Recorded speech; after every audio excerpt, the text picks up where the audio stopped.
So what we'll have in this session is, of course, in 3 hours we can't cover the whole range of pneumatic conveying, but we will mainly focus on the fine powders. Because that's where, fine powders are the ones which are mostly conveyed in the industry. I'm not saying that the other ones are not conveyed, but probably in terms of number of installations, the fine powders are more common, right? In this presentation, or in these 1.5 plus 1.5 hours, we'll first see what are the design challenges that we have, and from where those design challenges are coming. Then we'll take on two major issues in designing systems. One is how do you calculate the pressure drop in the system, and the other one is what could be the other major issue? The other one is pressure drop, and the other one choking, blockage, right? So these are the two issues we will take, right? So we just a very, very brief understanding of pneumatic conveying. I'm sure all of you have some pneumatic understanding of transport of bulk solids through pneumatic conveying. All right, so what you have here, you have got a blow tank here, and in this blow tank you have the product, which is the bulk material. This can be cement, fly ash, pulverized coal, whatever. And here you have got a material outlet valve. This is your compressed air line. This is a typical pressure conveying system. This is a compressed air line, and then you have the pipeline which is going to a destination. Okay, so the product falls here, and it is mixed with the air. So the air is having pressure. So the air will give it the required force to transport to the destination. Okay. And now this destination can be 50 meters away, 1.5 kilometers away. So that depends on the requirement of the system. These pipes can be 2-inch, 8-inch power stations, 12-inch, right? So that depends on the requirement of your system. Now you can have a positive pressure system. You can also have a negative pressure system. So negative pressure system we frequently see in our houses. So you have a vacuum cleaner, which is a very small pneumatic conveying system. So you can either suck something or you can blow something. Okay. So if it is a negative pressure system, then your prime mover, which is the air mover, would be at the end of the line. All right. So what it is doing, it is sucking everything in this line. So your air enters through here. So once these valves are open, so the product gets into the line, because you have created a negative pressure in the system, and then it goes into a hopper or silo, right? And here you have got a filter, so the air goes to the filter and the air is discharged into the atmosphere. The other one is something we have here. So that's a positive pressure system, where you use a blower or a compressor, right? So where the pressure you give is above the atmospheric pressure. So here what happens is, again, you open this valve, so the material drops, and then you send it to different destination, different silos. Okay. Now in the negative pressure system, we have got we have got a limitation. And what can be that limitation? Can anyone try? Distance. That's probably secondary, but it is caused by the limitation in pressure. Okay. So you have got a certain available pressure, right? Theoretically, you have 1 bar, but that's theoretical. Practically, probably 60 kilopascal. So that 60 to 65 kilopascal. That's the pressure drop you can allow in the line. So you have got a limitation. So that's why typically the new vacuum systems would not be very long distance conveying. But when you have a positive pressure system, you don't have that limitation. Okay, so that you can have much longer systems. All right, so it is enclosed because everything is in the pipe. If you don't have some leakage, of course, then it is hygienic and it is flexible. You can have multiple entry and multiple discharge. All right, so what are the challenges that we have? Now, if you look at this slide, so you can see various bulk solids which people have conveyed over the years. Okay, so what it tells you, first of all, what it tells you that these all bulk solids, they have different shapes and sizes. Okay, so you can see something like a very coarse product, then you have potato chips, then you have fish, then you have matches, fly ash, right? So intuitively you can say that the design I require for potato chips, that will be different from what you have for fly ash, right? Potato chips will require much more gentle conveying. Okay, so that's the first thing we understand. We appreciate that so many different types of products have been conveyed over the years. Then, as I said, the design criteria for these and these and these, everything should be different.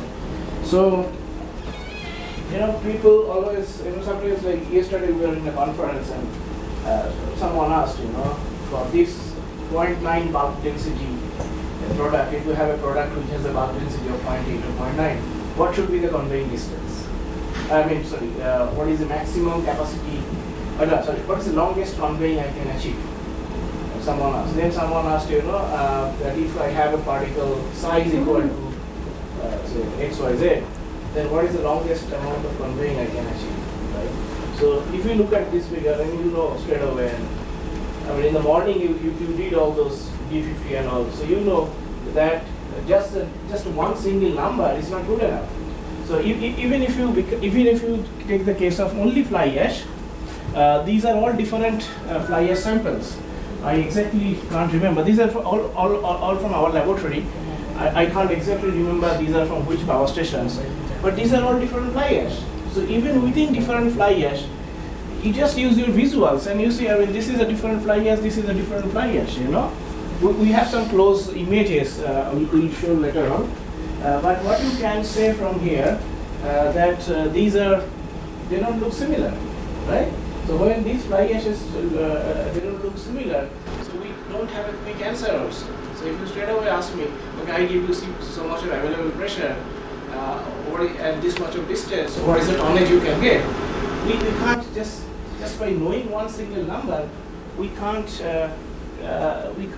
give you an answer. Okay? In terms of numbers, so two fly ash samples, fly ash 1 and fly ash 2. Airflow are the same, 0.8 kg per second. So you can convert that into FAD. 0.8 kg per second. Solid flow rate 5 kg per second. Here also 5 kg per second. Okay? So these are similar. Absolutely same. Not only similar, these are same. So is there anything which is different? Yeah, pipelines are also same. I'll show you the conveying characteristics. Both are in the 550 meter line. Pressure drop is it something a very small difference, or how much is the difference? So if I take the first one as the base, how much is the difference? So about 40%, right? So fly ash 1 and fly ash 2, different fly ash. Everything else is the same, but you get a substantial amount of difference in the pressure drop in the line. Okay? So now let us say you have an experience with this.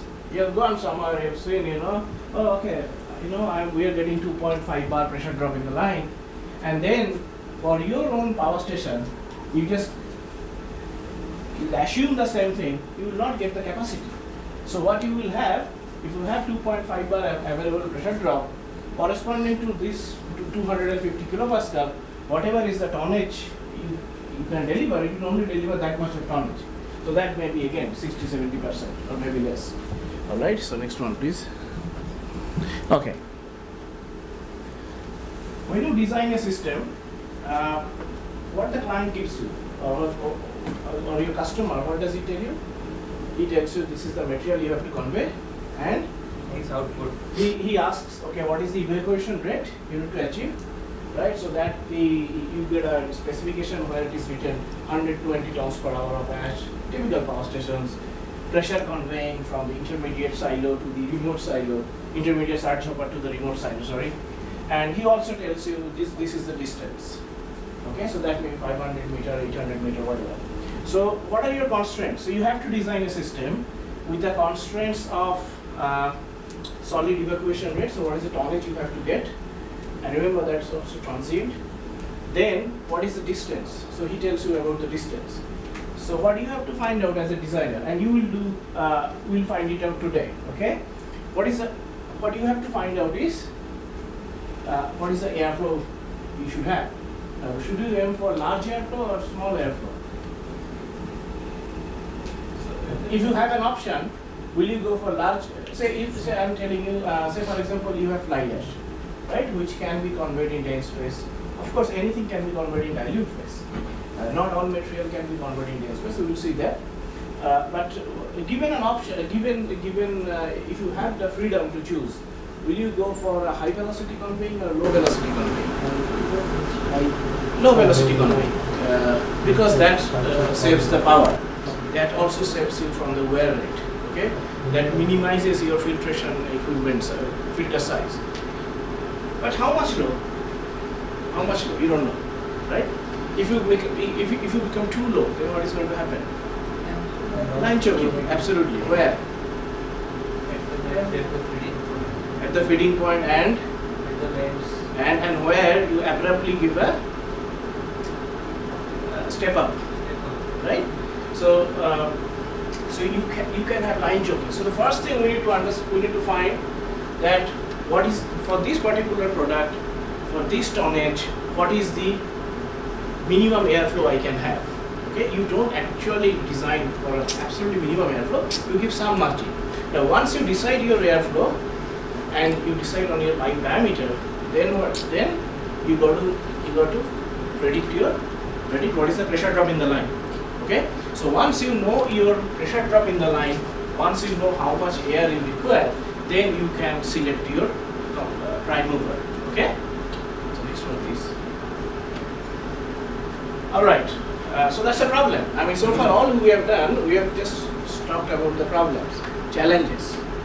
So by now you understand that bulk solids are very different. Even fly ash is very different. One fly ash is not the same as the other fly ash. All right. So these are some actual numbers. The challenge we have in certain products, the particle size distribution can be quite large. And that also is tricky because some products, for some section of the particles, you don't need high velocity. For something else, you require a high velocity. So what do? Do you make a compromise, or you just design for the highest D50? Then, okay. So if you just look at this is from one of the this is one consulting work we did. So this is as per the specification, this line. So this is the cumulative particle size, so cumulative percentage, and this is your particle size. So you in the morning you have done all those associations on particle size.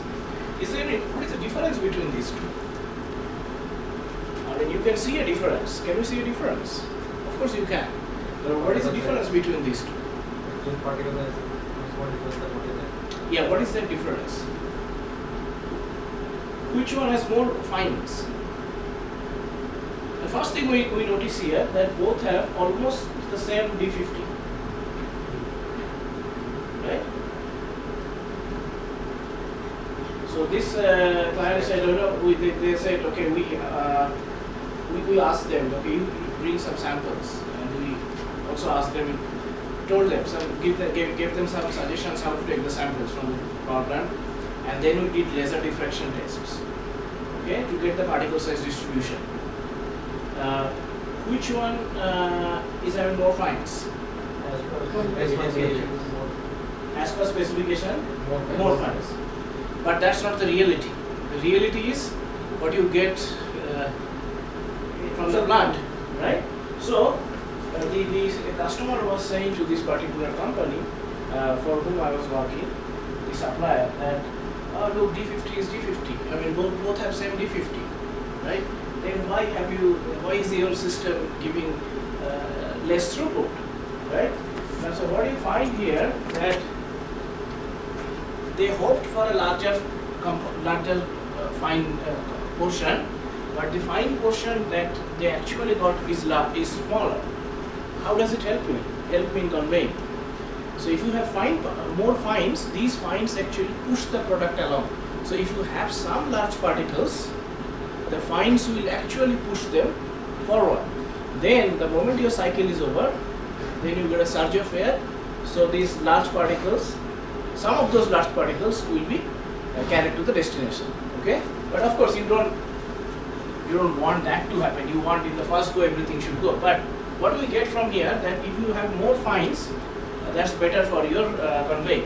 But of course, if you have too many fines, then the product becomes cohesive. Then you again get a rising pressure. Okay. All right.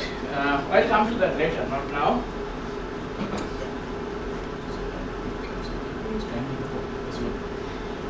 All right. So in short, if you don't know exactly what should be the right amount of airflow, too high airflow will give you extra kilowatt and high rate of wear at the bends and in the pipeline also.